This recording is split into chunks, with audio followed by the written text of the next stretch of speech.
Today on the Arkham Chronicle we're going to be discussing these 5 cards here, cards which we're going to refer to as skill boosters. As you can see, each class has their own particular flavour of skill booster. Investigators that appear in the core box can put a pair of these cards in their deck depending on their classes. You can put 2 copies of each one in your deck.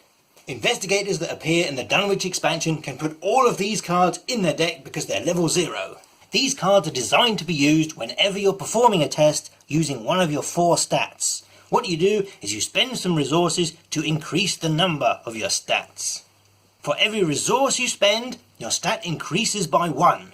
So if Daisy was investigating, she could spend 4 resources to increase her investigation score by 4, making a total of 9. You can use them on your turn whenever you're performing an action to do something like fight, evade or investigate. But because they have the free trigger symbol on them, you can use them outside your turn as well, such as in the Mythos phase once you've drawn an encounter card, which is a treachery test. So if these cards can only be used during a skill test, why don't they have the reaction trigger? Well, it's very important to remember that the reaction trigger will only happen once. So if they had a reaction trigger, you'd only be able to spend 1 resource to gain +1. But because they have the free trigger, you can spend an unlimited number of resources, depending on how many you have, in order to gain an unlimited number of stats, depending on how many resources you spend. Let's go through the timing step by step. Say that you're playing Skids O'Toole in a 2-player game with Wendy Adams. Skids has physical training in play in his threat area, and in the Mythos phase he draws an encounter card which gives Revelation Test Willpower 4. Skids' willpower is only 2, so he's going to need to do some boosting. We've established the type of test, so the next thing we do is get to play free trigger actions. Skids will spend 1 resource on physical training to boost his willpower by 1. He'll spend a 2nd resource to give it another +1 boost, making a total of 4. The next stage is to commit cards from your hand using their icons. Skids is going to commit Cat Burglar, which provides 1 willpower icon. This makes his total 5. Wendy is at the same location as Skids, so she gets to commit 1 card to this test. She's going to commit the Elder Sign, which is 1 willpower and 1 wild, so that's another +2. Skids' total is 7 now. The test value is 4. Skids can continue to commit cards until he thinks it's enough. After the players have stopped committing cards, the card window closes. And then we have another opportunity for free trigger actions. This means Skids can spend another resource for another +1.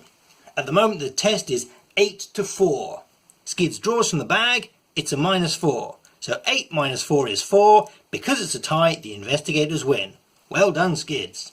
These cards have a number of things in common. They're all assets, which means they stay in play in your threat area and aren't discarded after use. They all cost exactly 2 resources.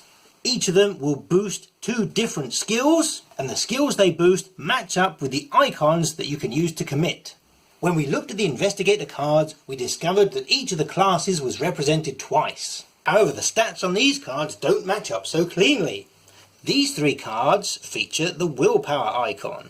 These 3 feature the agility icon. However, only these 2 have the intellect icon, and only these 2 have the combat icon. This means that some investigators do better than others. Roland has all 4 of his stats covered by these 2 cards.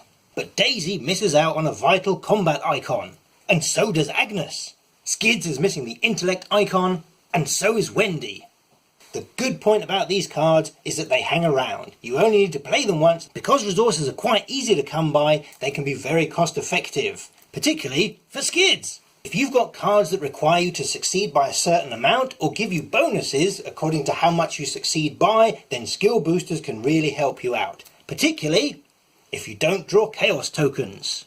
When constructing your deck, remember to check which icons you aren't covered by. Find some way of substituting your icons around, or put in some cards which cover the bases that you're missing. And don't forget, find some way of paying for these boosts.